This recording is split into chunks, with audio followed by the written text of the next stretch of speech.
Mi exesposa decidió salir con mi primo porque no soportaba que a nuestra hija le cayera bien mi nueva novia, pero cruzó una línea imperdonable cuando intentó obligar a mi niña a llamar papá a ese hombre durante una cena que se suponía era familiar. Lo que ella no sabía es que esa cena iba a desencadenar una guerra legal que terminaría exponiendo cada uno de sus secretos más oscuros y destruyendo la imagen de madre perfecta que tanto se esforzó en construir. Déjame ponerte en contexto, porque para entender la magnitud de la traición, tienes que entender primero lo que perdimos. Mi exesposa, Lauren, de 32 años, y yo, de 33, nos casamos jóvenes, demasiado jóvenes quizás. Teníamos 24 años y esa ingenuidad brillante de quienes creen que el amor paga las facturas. El primer año fue esa fantasía de la clase media aspiracional. Encontramos trabajos decentes, alquilamos un departamento minúsculo cerca del centro donde el ruido del tráfico era nuestra banda sonora nocturna y pasábamos los fines de semana sintiéndonos adultos comprando verduras orgánicas en mercados de agricultores. Pero la vida tiene una forma curiosa de reírse de tus planes. Lauren quedó embarazada.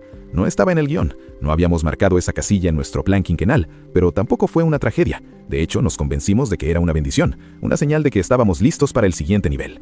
Nuestra hija nació cuando teníamos 26 años, y sinceramente fue como si alguien hubiera lanzado una granada de fragmentación en medio de nuestra sala de estar. Lauren dejó su trabajo. No fue una decisión feminista ni una elección de estilo de vida. Fue pura matemática de supervivencia. No podíamos pagar una guardería y mi sueldo apenas cubría el alquiler y la comida. Así que yo, en un intento desesperado por ser el proveedor que la sociedad me exigía ser, empecé a tomar más horas, turnos dobles, proyectos extra. Llegaba a casa cada noche convertido en un zombie, con los ojos inyectados en sangre y el cerebro frito, solo para encontrar a Lauren igual de agotada, con manchas de leche en la ropa y esa mirada de los 1000 metros de quien no ha tenido una conversación adulta en días.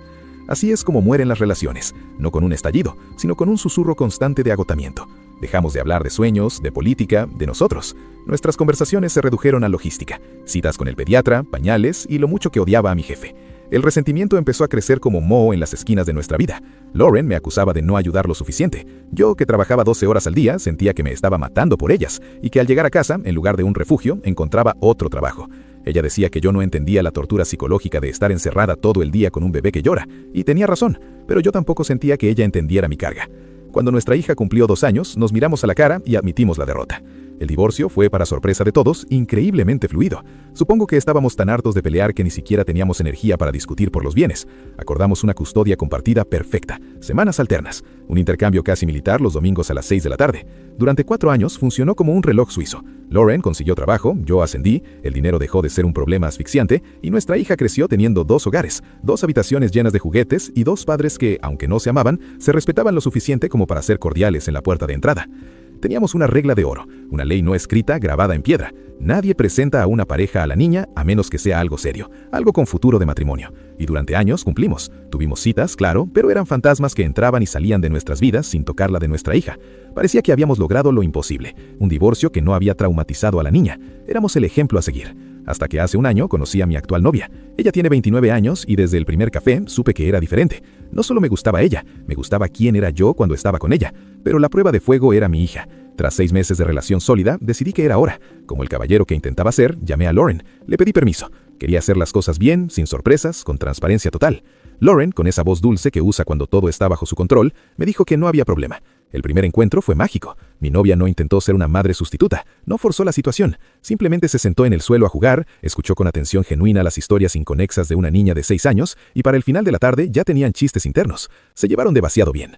Y creo que ese fue el primer error, subestimar la inseguridad de Lauren. Mi novia empezó a ser una constante. Se quedaba a dormir, ayudaba con la tarea, veían películas juntas. Todo fluía con una naturalidad que, ahora lo veo, debió haber encendido las alertas en la cabeza de mi ex. Lauren empezó a ver fotos, a escuchar anécdotas donde el nombre de mi novia aparecía con una sonrisa, y entonces la cordialidad se rompió. Un día Lauren me pidió reunirnos. Es sobre nuestra hija, dijo, usando la carta comodín que sabe que nunca ignoro. Nos sentamos en una cafetería y soltó la bomba.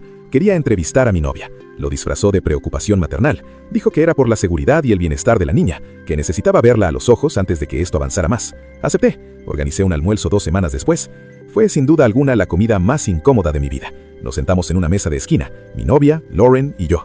El aire era tan denso que costaba respirar. Lauren no estaba ahí para conocerla, estaba ahí para marcar territorio. Le hizo preguntas que parecían sacadas de un interrogatorio policial, antecedentes familiares, historial laboral, planes de vida a 10 años, opiniones sobre la crianza. Mi novia, una santa, respondió a todo con una sonrisa educada y una paciencia infinita, aunque yo podía ver cómo le temblaba ligeramente la mano al sostener el tenedor. Al final Lauren se limpió la boca con la servilleta, nos miró y dijo con condescendencia, «Parece una chica agradable, solo espero que tengas cuidado con el ejemplo que le estás dando a nuestra hija».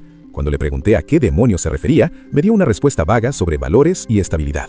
En las semanas siguientes, el cambio en Lauren fue glacial. Sus mensajes de texto, antes prácticos y a veces hasta amables, se volvieron monosílabos. Empezó a jugar con los horarios, pidiendo cambios de última hora en la custodia, llegando tarde a las entregas, olvidando empacar el juguete favorito de la niña. Pequeñas agresiones pasivas diseñadas para molestar. Pero hace 3 semanas, la Guerra Fría se calentó. Lauren apareció en mi casa un viernes por la tarde, fuera de su horario. Mi hija estaba con un familiar de ella, así que estábamos solos. La invité a pasar a la cocina. Se veía nerviosa, sí, pero había algo más en sus ojos. Un brillo de desafío, una arrogancia nueva. Me dijo que tenía que contarme algo antes de que me enterara por los chismes del barrio. Estaba saliendo con alguien. Genial, le dije, y lo decía en serio. Siempre le había animado a rehacer su vida. Es algo serio, añadió ella, manteniendo el contacto visual como si me retara. Y es con tu primo. El silencio que siguió a esa frase fue ensordecedor. Me quedé mirándola, procesando la información, esperando que fuera una broma de mal gusto. Mi primo. El hijo de la hermana de mi madre. El mismo tipo que tiene 28 años y un historial que haría temblar a un oficial de libertad condicional. Tienen que entender quién es mi primo. No es solo un pariente. De niños, nuestras madres nos criaron casi como hermanos, pero él siempre fue esa sombra competitiva y oscura. Si yo sacaba una buena nota, él rompía mi examen. Si yo conseguía un juguete nuevo, él lo perdía accidentalmente. Pero eso era cosa de niños. Lo grave vino en la adolescencia. Abuso de sustancias, problemas con la ley, una inestabilidad emocional que destrozó a su propia familia. Alcohol, pastillas y Dios sabe qué más. Ahora dice estar sobrio, y quiero creerle, de verdad, pero la recuperación es un camino largo y frágil, y él apenas ha empezado a caminarlo. Le pregunté a Lauren cuánto tiempo llevaban. 1 mes, respondió con orgullo. Se habían encontrado en un parque, dijo. Empezaron a hablar, hubo química, se pasaron los números. La historia romántica perfecta, si no fuera porque el protagonista masculino es una bomba de tiempo. Le dije, intentando mantener la calma, que no me importaba con quién se acostara, pero que mi primo era una pésima elección. No por celos, maldita sea, sino por seguridad. Ella se puso a la defensiva al instante. No tienes derecho a opinar sobre mis relaciones, escupió. Tú has metido a esa mujer en la vida de nuestra hija. Yo tengo derecho a ser feliz. Respiré hondo. Lauren, te pedí permiso para presentarle a mi novia. Llevábamos 6 meses. Tú llevas 1 mes con un tipo que tiene un historial de adicciones y comportamientos erráticos. Manténlo alejado de mi hija hasta que yo esté cómodo con la situación. Su respuesta me heló la sangre. No es justo. Tú haces tu vida y yo hago la mía. De hecho, voy a llevar a nuestra hija a cenar con él esta noche. Absolutamente no, le dije, alzando la voz por primera vez. Es mi semana de custodia, respondió con una sonrisa triunfal mientras caminaba hacia la puerta. Haré lo que quiera. Y se fue, dejándome con un nudo en el estómago y la certeza de que algo terrible estaba a punto de pasar. No dormí esa noche. Me pasé las horas mirando el techo, revisando el teléfono cada 5 minutos, esperando un mensaje, una señal, algo que me dijera que ella había entrado en razón. Nada. El silencio era absoluto. El día siguiente, sábado, Lauren trajo a mi hija a las 10 de la mañana. Esto era extraño. El acuerdo decía que debía devolverla el domingo por la tarde. Lauren parecía agitada, pero intentaba disimularlo. Me dijo que la niña había estado muy callada toda la mañana, que solo hablaba para pedir venir a mi casa. Quizás se siente mal, tal vez está incubando una gripe, dijo, evitando mi mirada. Tomé a mi hija en brazos. Estaba rígida, tensa. Llevé a la niña adentro y Lauren se marchó casi corriendo, como si huyera de la escena de un crimen. Mi hija fue directo a su cuarto sin decir una palabra, ni siquiera miró la televisión encendida con sus dibujos favoritos. La seguí. La encontré sentada al borde de su cama, con los pies colgando, mirando fijamente la alfombra. «Cariño, ¿estás bien?», le pregunté, arrodillándome. No respondió. Pasaron unos minutos de angustioso silencio, y entonces se rompió. Empezó a llorar con ese llanto profundo y silencioso que duele más que los gritos. Me tomó casi 1 hora, entre abrazos y pañuelos, sacar la historia completa, y lo que me contó hizo que me hirviera la sangre como nunca antes. La cena había sido en un restaurante familiar cerca del departamento de Lauren. Mi primo ya estaba allí esperándolas, sentado en la mesa. Al principio todo parecía normal, o lo normal que puede ser una situación así, pero en cuanto llegaron los platos, mi primo empezó. Primero fueron los apodos: cariño, pequeña, princesa. Usaba un tono que a mi hija le parecía empalagoso e incómodo, invadiendo su espacio personal. Luego las bromas subieron de tono. Empezó a decir que él iba a ser su nuevo papá. Le dijo, con una sonrisa que no llegaba a los ojos, que debería practicar llamándole papá en lugar de por su nombre. Mi hija, inocente, pensó que era un juego tonto y se rió nerviosamente tratando de seguir la corriente para no ser descortés. Pero él no paró. Ahora que Lauren y yo estamos juntos, le dijo, inclinándose sobre la mesa, voy a estar aquí todo el tiempo. Sería mucho más fácil para todos si empiezas a llamarme papá de una vez. Mi hija, con esa valentía que a veces tienen los niños, le respondió, yo ya tengo un papá. Y aquí es donde mi primo mostró su verdadera cara. Claro, pero ahora tienes 2 papás. ¿No te parece genial? Tienes suerte. Mi hija miró a su madre, buscó sus ojos desesperadamente, pidiendo ayuda, pidiendo que le dijera a aquel hombre que parara. Pero Lauren siguió comiendo su ensalada. No levantó la vista, no dijo nada. Dejó a nuestra hija sola frente a la presión de un adulto inestable. Mi primo se puso más insistente, su voz cambió, bajó un tono, se volvió seria. Le dijo que si ella iba a ser difícil, eso iba a complicar las cosas para todos en la familia. No gritó, no fue abiertamente violento, pero la amenaza estaba ahí, flotando en el aire. El mensaje era claro: obedece o serás la culpable de los problemas de mamá. Mi hija pasó el resto de la cena en silencio absoluto, aterrorizada de mover un dedo. Cuando volvieron al departamento, mi hija suplicó venir a mi casa. Lauren le dijo fríamente que eso no era posible, que tenía que quedarse hasta el domingo y que dejara de hacer un drama. Mi niña lloró hasta quedarse dormida, sola en su cama, mientras su madre estaba en la otra habitación, probablemente con él. Al escuchar todo esto, sentí una mezcla de ira y terror.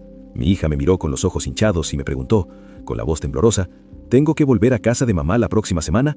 Esa pregunta fue el detonante. Me levanté, la abracé fuerte y le prometí que nadie la obligaría a hacer nada que no quisiera. Llamé a mi abogado el lunes por la mañana. No iba a esperar, no iba a negociar. Esto era la guerra.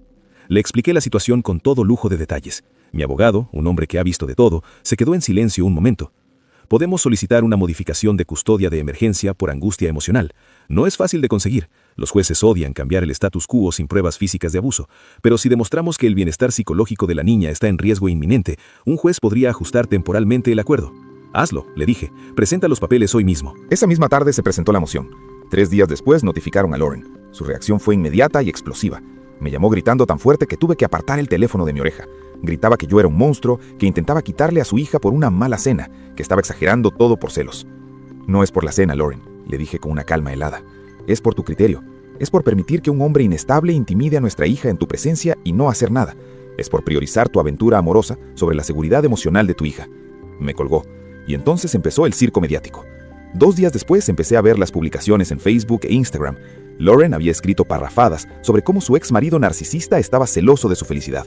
Decía que, ahora que ella por fin estaba rehaciendo su vida, yo estaba usando a nuestra hija como arma para arruinar su nuevo amor. Por supuesto, omitió convenientemente el pequeño detalle de que su nuevo amor era mi primo adicto y que la felicidad incluía coaccionar a una niña de 6 años.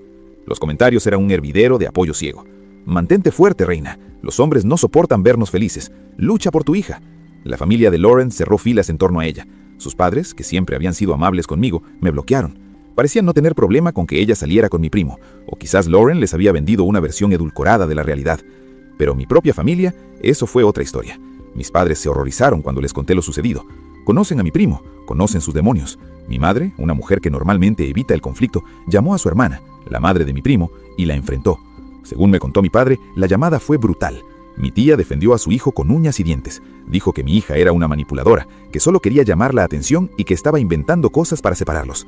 Mi madre estalló. Le gritó que era la segunda idiota más grande de la familia, habiendo perdido el primer puesto gracias a su hijo. Le prohibió terminantemente acercarse a su nieta. La familia se partió en 2 esa tarde. El problema de fondo es este. Mi primo no es solo un chico malo. Su adolescencia fue un infierno de sustancias, alcohol principalmente, pero hubo rumores de cosas más duras. Hubo incidentes, robos pequeños a la familia, desapariciones de días. Ahora dice que está limpio, y ojalá sea cierto, pero la sobriedad es algo que se demuestra con años, no con un mes de noviazgo y presionando niñas pequeñas. Además, todo parecía demasiado coincidencia. Mi primo y mi ex esposa encontrándose casualmente y enamorándose justo cuando mi relación se ponía seria. Lauren había hecho comentarios sarcásticos sobre mi novia, sobre cómo mi hija la quería. Es como si Lauren estuviera compitiendo, pensé. No era amor, era una venganza retorcida. Estaba usando a mi primo como un peón para desestabilizarme, sin importarle que nuestra hija fuera el daño colateral. La audiencia de custodia se programó para el mes siguiente. Mi abogado fue honesto. Tenemos un caso, pero no es un triunfo asegurado. A los jueces no les gusta quitarle la custodia a una madre a menos que haya evidencia de daño real. El testimonio de tu hija será crucial, pero someterla a eso es un riesgo. Mi novia, en medio de todo esto, fue un pilar de roca. Se ofreció a darme espacio, a pausar nuestra relación para no echar más leña al fuego. Entiendo si necesitas que me aleje hasta que esto se resuelva, me dijo con lágrimas en los ojos. Le agradecí el gesto, pero le dije que no. Prefería tenerla a mi lado en las trincheras que lejos. Ella era la única estabilidad femenina sana que mi hija tenía en ese momento. Mi hija estaba aterrada, se pegó a mí como una lapa, no quería volver a casa de su madre. Repetía una y otra vez que no quería ver a mi primo, y yo, cada noche, al arroparla, me prometí a mí mismo que haría lo que fuera necesario, destruiría a quien tuviera que destruir legalmente, para que ella no tuviera que volver a sentir ese miedo. Durante esas semanas de limbo legal, el juez otorgó un acuerdo temporal basado en la urgencia de la situación. Mi hija se quedaría conmigo a tiempo completo. Lauren, por su parte, tendría derecho a visitas supervisadas 2 veces por semana en un centro familiar neutro de la ciudad. Nada de llevarse a la niña a casa, nada de pernoctar y, por supuesto, nada de mi primo cerca. Las visitas fueron un desastre desde el día 1.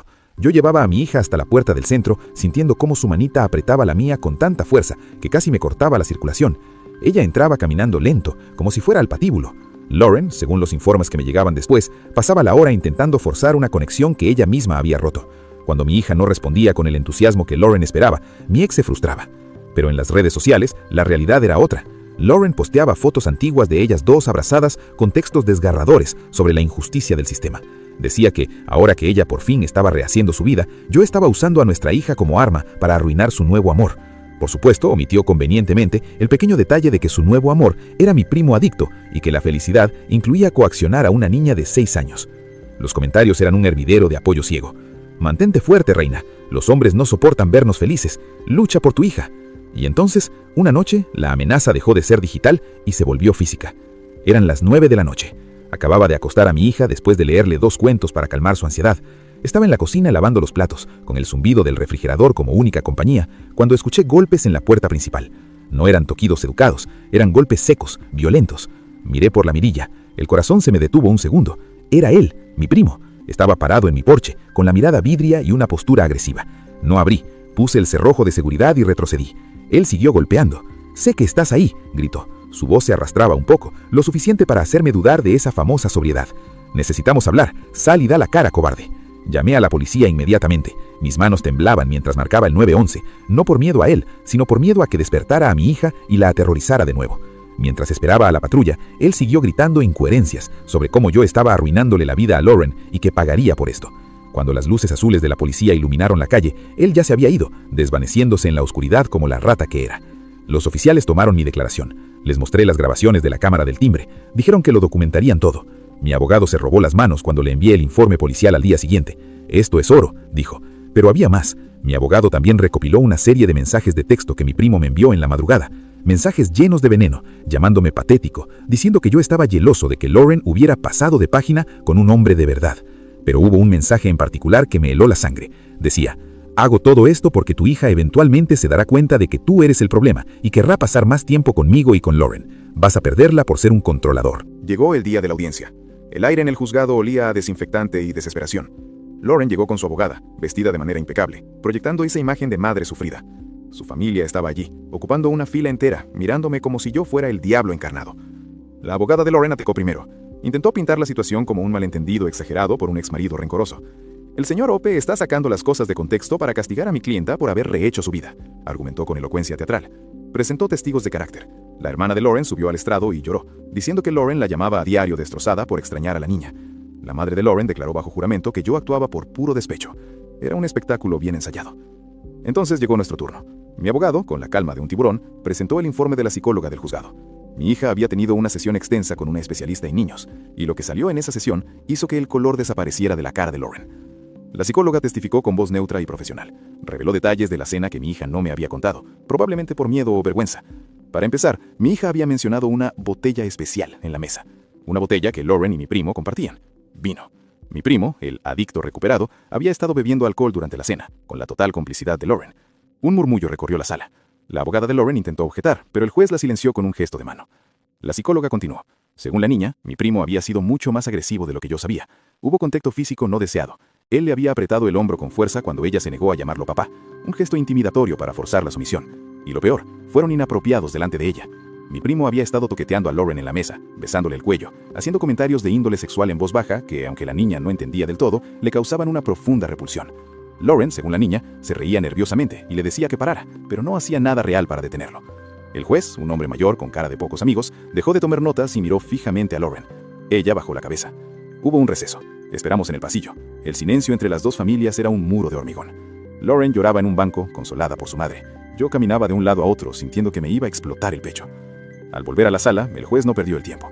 Anunció su decisión con voz firme. «He revisado la evidencia y el testimonio de la especialista», dijo ajustándose las gafas. «Me otorgo la custodia completa, física y legal al padre». Sentí que las rodillas me fallaban del alivio. «La madre», dijo el juez mirando a Lauren, «tendrá visitas fines de semana alternos, desde el sábado por la mañana hasta el domingo por la tarde, pero bajo una condición estricta. El señor, nombre de mi primo, no puede estar presente en ninguna de esas visitas, ni por un minuto. Si hay evidencia de que él está cerca de la menor, las visitas se suspenderán inmediatamente». El juez fue brutalmente honesto en su justificación. Dijo que la niña había sido clara sobre su miedo. Señaló que la falta de reacción de Lauren en la cena demostraba un juicio parental deficientísimo. Y para rematar, mencionó que las mentiras en redes sociales y la campaña de difamación pintaban una imagen de inestabilidad que no beneficiaba a la menor. Lauren rompió en llanto, un llanto feo y ruidoso. Su abogada pidió una suspensión para apelar. El juez la negó en el acto. La orden es efectiva de inmediato.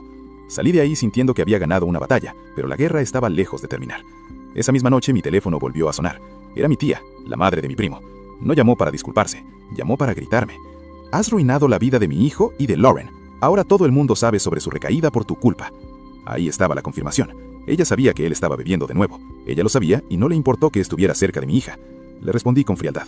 Tu hijo debería buscar ayuda antes de que mate a alguien o a sí mismo. No me vuelvas a llamar. Y colgué.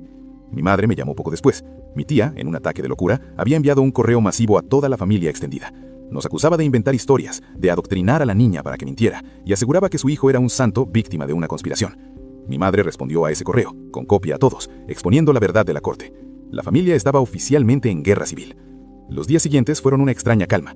Mi novia vino a casa casi todas las noches, ayudaba a mi hija con la tarea, cocinaban juntas. Volvimos a respirar. El fin de semana pasado fue la primera visita de Lauren bajo el nuevo régimen. Dejé a mi hija en el punto de encuentro. Lauren estaba allí, con los ojos rojos. Mi hija caminó hacia ella sin ganas. No hubo abrazo. Se fueron. Pasé esas 24 horas con el estómago cerrado, imaginando lo peor. Cuando mi hija regresó el domingo, venía con una carga emocional pesada. Esa noche, antes de dormir, me contó lo que pasó. Lauren había pasado gran parte de la visita llorando, preguntándole una y otra vez, ¿por qué le dijiste esas cosas al juez? ¿Por qué quieres hacerle daño a mamá? Manipulación emocional pura y dura. Le estaba cargando a una niña de 6 años la culpa de sus propias decisiones. Llamé a mi abogado inmediatamente para que lo documentara. Pero ayer las fichas del dominó cayeron de una forma que no esperaba. Recibí un mensaje de texto de mi primo. No era una amenaza esta vez, era un lamento patético. Lauren cortó conmigo. Dice que es tu culpa, que arruinaste todo. Está hecha un desastre porque perdió a la custodia y dice que no puede manejar una relación ahora. Espero que estés feliz, bastardo. Has destruido 2 vidas. Bloqueé su número sin responder. Así que Lauren, viendo que su estrategia había fallado y que el precio de estar con él era perder a su hija, o al menos perder el control sobre mí, lo había desechado. Era predecible, pero triste. Esta mañana, mi abogado me llamó con novedades. La abogada de Lauren había contactado. Querían modificar el régimen de visitas inmediatamente. Su argumento era que, dado que Lauren había roto con el factor de riesgo, mi primo, ya no había motivo para las restricciones y quería volver a la custodia compartida 50-50. Le hemos dicho que no, me dijo mi abogado. La inestabilidad de Lauren no se cura rompiendo con un novio. Sus cambios de humor y su falta de juicio siguen ahí. Le pregunté a mi hija en el desayuno, con mucho tacto, si quería pasar más tiempo con su madre, nada que ese hombre ya no estaba. Mi hija se quedó pensando un minuto, masticando su cereal lentamente. Me siento segura en casa de mamá si él no está, dijo con voz pequeña. Pero, ¿puedo quedarme aquí contigo más tiempo? ¿Podemos dejar las cosas como están? Le dije que sí, que lucharíamos para que ella estuviera donde quisiera estar. Por ahora, Lauren ha borrado sus redes sociales. Silencio de radio. No sé si es una estrategia legal o vergüenza real, pero mi abogado me dice que no baje la guardia. Espera, me dijo. Veremos cómo se comporta en las próximas visitas. Alguien como ella no aguanta mucho tiempo fingiendo ser perfecta. Tenía razón. La paz era solo el ojo del huracán. Lauren estaba reagrupándose, y su siguiente movimiento iba a ser mucho más calculado. Lauren no tardó en mover ficha. Apenas 3 semanas después de la ruptura con mi primo, presentó formalmente una solicitud para una nueva audiencia de modificación de custodia. Esta vez no vino con gritos ni publicaciones en Facebook, vino con una estrategia legal fría y bien financiada. Su abogada envió a mi despacho un paquete de documentos tan grueso que parecía una guía telefónica. Incluía declaraciones juradas de toda su familia testificando su inmaculada capacidad materna, cartas de referencia de su jefe y, lo más preocupante, una evaluación psicológica voluntaria que ella misma se había pagado. Según el informe, Lauren no presentaba patologías graves, era apta para la crianza, y su desliz de juicio anterior se debía al estrés postdivorcio, algo que ya estaba tratando con una consejera. La declaración de la consejera adjunta hablaba maravillas de cómo Lauren estaba procesando sus emociones y aprendiendo a establecer límites. Mi abogado revisó los papeles con el ceño fruncido mientras nos tomábamos un café amargo en su oficina. Su caso es más sólido de lo que me gustaría admitir, confesó mientras nos tomábamos un café amargo en su oficina. Argumentan que el factor de peligro, tu primo, ha sido eliminado. Dicen que Lauren ha hecho el trabajo correctivo. Si el juez ve esto, podría inclinarse por devolverle la custodia compartida. El sistema siempre tiende al 50-50 si no hay peligro inminente. Sentí un peso en el pecho. Habíamos ganado una batalla, pero ella había rearmado su ejército. Las declaraciones de su familia eran especialmente hirientes. Pintaban el arreglo actual como cruel y excesivamente restrictivo, acusándome indirectamente de alienación parental. Sin embargo, el destino, o el karma, tiene formas extrañas de operar, y a veces la verdad no sale a la vista en un estrado, sino en la cocina de una casa, escuchada por oídos que se supone no deberían estar allí. Pasaron 2 semanas. Mi hija seguía con el régimen de visitas de fin de semana alterno. La dejé el sábado por la mañana. Lauren se mostró distante, profesional, casi robótica, una máscara perfecta. El domingo por la tarde fui a recoger a mi hija. Al subir al auto noté algo diferente en ella. No estaba asustada ni llorosa como la vez anterior. Estaba pensativa, callada, pero con un silencio de quien está procesando información compleja, no de quien tiene miedo. Llegamos a casa. Ella fue a su cuarto, dejó su mochila y volvió a la cocina donde yo estaba empezando a picar cebolla para la cena. Se sentó en la mesa, jugó con el mantel unos segundos y dijo: «Papá, tengo que contarte algo». Me sequé las manos y me senté frente a ella. «Dime, cariño, ¿pasó algo malo?» «No malo, pero escuché algo». Resulta que los padres de Lauren estuvieron en el departamento la mayor parte del sábado. Llevaron comida, jugaron en el patio, todo muy idílico. Pero en un momento dado, mi hija entró a la casa buscando... A la mañana siguiente, llamé a mi abogado. Le conté todo. «Es testimonio de oídas», me advirtió. «Es lo que una niña dice que escuchó. Es valioso, pero Lauren lo negará y su madre también. Necesitamos algo más tangible para corroborar esa malicia». Y entonces sucedió lo impensable, lo que nadie esperaba. Mi primo fue internado en rehabilitación de nuevo. Eso no era la sorpresa. La sorpresa fue que, como parte de su programa de los 12 pasos, había llegado a la fase de enmendar daños, y decidió empezar conmigo. Recibí una carta certificada desde el centro de rehabilitación. Era de él, escrita a mano, con esa letra nerviosa que recordaba de nuestra infancia. Mi abogado la interceptó primero, la hizo autenticar por un perito caligráfico para asegurar su validez en corte, y luego me la leyó. Era una confesión completa, y era devastadora para Lauren. En la carta, mi primo se disculpaba por su comportamiento, por los insultos, por la escena en mi puerta, pero luego entraba en los detalles de su relación con Lauren. Para empezar, desmentía la historia del encuentro casual en el parque. Lauren no lo encontró paseando, Lauren lo contactó, lo buscó, y su primera cita no fue un café, fue en un bar donde ella sabía que él, un adicto en recuperación, sería vulnerable. Lauren sabía de sus adicciones, conocía cada detalle sucio de su pasado, y aún así eligió ese entorno. «Ella me insistía mucho con lo de tu hija», escribía mi primo en la carta. «Me decía que sería genial si la niña me viera como una figura paterna, que eso te volvería loco a ti». La noche de la cena, ella fue la que sugirió que presionáramos un poco el tema. Dijo que si lográbamos que la niña me llamara papá, aunque fuera en broma, sería una victoria. Yo estaba borracho y fui un imbécil, lo sé, y asumo mi culpa, pero Lauren estaba dirigiendo la orquesta. También admitía que habían sido físicamente inapropiados delante de la niña intencionalmente, para marcar territorio y confundirla. Mi abogado presentó esta carta como nueva evidencia ayer mismo. El impacto fue nuclear. La carta no solo confirmaba lo que mi hija había escuchado en la cocina, probaba que Lauren había planificado activamente causar daño emocional a nuestra hija usándola como un peón en su venganza contra mí. Probaba que su falta de juicio no era un error momentáneo, sino una estrategia calculada y maliciosa. Esto suspendió automáticamente las visitas de Lauren hasta la decisión final. El juez no quería correr riesgos con alguien capaz de tanta manipulación. Mi hija parece estar llevando todo esto con una resiliencia asombrosa. Va bien en la escuela, ha hecho una nueva amiga y, lo más importante, se siente segura. Ya no pregunta cuándo tiene que volver con mamá, pregunta si podemos ir al parque o ver una película. La audiencia final es el mes que viene. Mi abogado cree que la carta de mi primo es el clavo en el ataúd de las pretensiones de Lauren, pero me advierte una vez más, no cantes victoria. Lauren sigue pintando una imagen de madre arrepentida y rehabilitada. Si logra convencer al juez de que fue manipulada por mi primo, dando vuelta a la historia, aún podría obtener visitas. Todo dependerá de si mi primo, desde su centro de rehabilitación, acepta testificar en persona o por video para ratificar la carta y dar más detalles bajo juramento. Sería el momento de la verdad. Él contra ella, el adicto arrepentido contra la madre manipuladora. Es como una partida de ajedrez grotesca donde mi hija es el rey que ambos intentamos capturar, pero yo solo quiero sacarla del tablero para que deje de ser una pieza.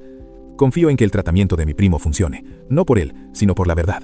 Porque al final del día, necesito que ese juez vea a Lauren no como la madre que llora en Facebook, sino como la mujer que llevó a un alcohólico a la vida de su hija solo para ganar una discusión que nadie más estaba teniendo. La audiencia final fue la semana pasada. Estoy escribiendo esto desde la tranquilidad de mi sala, con mi hija durmiendo arriba y mi novia preparando té en la cocina. El silencio de la casa es paz pura, pero mi mente sigue rebobinando las escenas de la corte como una película que no puedo apagar. Llegamos al juzgado preparados para la guerra. La abogada de Lauren no se guardó nada. Trajo un arsenal de testigos expertos. Primero, un psicólogo infantil contratado por ellos, quien dio un discurso teórico y académico sobre la importancia vital del vínculo madre-hija y cómo las visitas limitadas podían causar daños irreparables de apego a largo plazo. Hablaba de estadísticas y estudios, ignorando la realidad de mi hija. Luego subió su consejera, una mujer con voz suave que explicó con vehemencia el profundo trabajo interior que Lauren había realizado para procesar su ira y mejorar su criterio. Finalmente, 3 compañeras de trabajo de Lauren testificaron. Hablaron de lo responsable, meticulosa y cuidadosa que era Lauren en su entorno profesional. Intentaban pintar una imagen. ¿Cómo podía esta mujer tan competente en la oficina ser un peligro en casa? Era una estrategia efectiva. Vi al juez tomar notas, asentir levemente en algunos puntos. Sentí el sudor frío bajando por mi espalda. Lauren, en el estrado, dio una actuación digna de un Oscar. Lloró en los momentos justos, admitió errores por amor y juró que su vida entera giraba en torno a recuperar a su hija. Entonces mi abogado se puso de pie. Llamamos al estrado al señor, nombre de mi primo. Se hizo un silencio sepulcral en la sala. Las puertas se abrieron y mi primo entró. Se veía diferente, más delgado, pálido, pero con una claridad en la mirada que no le había visto en años. Llevaba un traje barato que le quedaba un poco grande. No miró a Lauren ni a su madre, mi tía, que estaba sentada en la primera fila echando humo. Se sentó en el estrado, juró decir la verdad y empezó a hablar. No solo ratificó todo lo que había escrito en la carta, lo amplió con detalles que hicieron que hasta el taquígrafo se detuviera un segundo. Explicó cómo Lauren manipulaba sus inseguridades, cómo usaba el alcohol para soltarle la lengua y animarlo a ser agresivo conmigo. «Lo siento», dijo, mirando al juez. Y luego, por primera vez, me miró a mí a los ojos. «Esto es parte de mi recuperación. No puedo seguir cargando con mentiras. Lauren me usó, sí, pero yo me dejé usar porque quería herir a mi familia. Ambos somos culpables». El juez, que hasta ese momento había mantenido una cara de póker, se inclinó hacia adelante. Le hizo preguntas incisivas, casi agresivas. «¿Por qué habla ahora? ¿Tiene algún acuerdo con el padre? ¿Lo hace por venganza porque ella lo dejó?» Mi primo no titubeó. «Su señoría, mi único motivo es la verdad. Decir esto me hace ver como un monstruo que amenazó a una niña. No ganó nada excepto la posibilidad de dormir tranquilo por fin en años». Para rematar, mi abogado presentó un informe final del supervisor del centro de visitas. Documentaba que en las últimas interacciones, cuando mi hija no mostraba afecto, Lauren le susurraba cosas como «Tu papá te está poniendo en mi contra» y «Si no me abrazas, mamá se pondrá muy triste y enfermará». Coacción emocional en tiempo real. El juez pidió un momento. Revisó sus notas, miró a Lauren, me miró a mí, luego dictó sentencia. La corte encuentra que la madre ha demostrado un patrón continuo de poner sus necesidades emocionales y sus vendetas personales sobre el bienestar de la menor, declaró con voz resonante. Se terminan las visitas supervisadas. Otorgo la custodia legal y física completa al padre. La sala estalló. Lauren soltó un grito ahogado. Su madre empezó a protestar en voz alta hasta que el alguacil le pidió silencio. La abogada de Lauren intentó argumentar, pedir una reconsideración, algo, pero el juez ya estaba cerrando la carpeta. Caso cerrado. Salimos de allí rápido. No hubo celebraciones, solo un alivio inmenso, como si me hubieran quitado una losa de 100 kilos del pecho. Eso fue hace 5 días. Ayer, la máscara de Lauren se cayó definitivamente. Recibí un mensaje de texto de ella. Ya no había abogado filtrando sus palabras, ni pretensiones de ser una madre reformada. Era puro veneno. Me dijo de todo. Insultó a mis padres, a mi novia, a mi primo, y me deseó lo peor. «Disfruta tu victoria, pero esto no se acaba aquí», escribió. Guardé el mensaje, otra prueba más para el archivo por si alguna vez decide volver a intentarlo. Mi primo salió de rehabilitación y ahora enfrenta la parte más dura, mantenerse sobrio en el mundo real, sin la estructura del centro y con su propia madre, mi tía, probablemente culpándolo de todo. Aunque agradezco su honestidad en el juicio, mantendré mi distancia. Las adicciones son traicioneras, y cuando se trata de mi hija, prefiero pecar de precavido. No habrá visitas familiares con el tío por un largo tiempo. La vida en casa ha florecido, la relación entre mi novia y mi hija se ha fortalecido de una manera orgánica y hermosa. Ahora mi hija le pide opinión a ella para todo, qué ropa ponerse, cómo dibujar un animal difícil, si un chiste es gracioso. Mi novia no intenta ser su madre, es su confidente, su apoyo, su amiga adulta.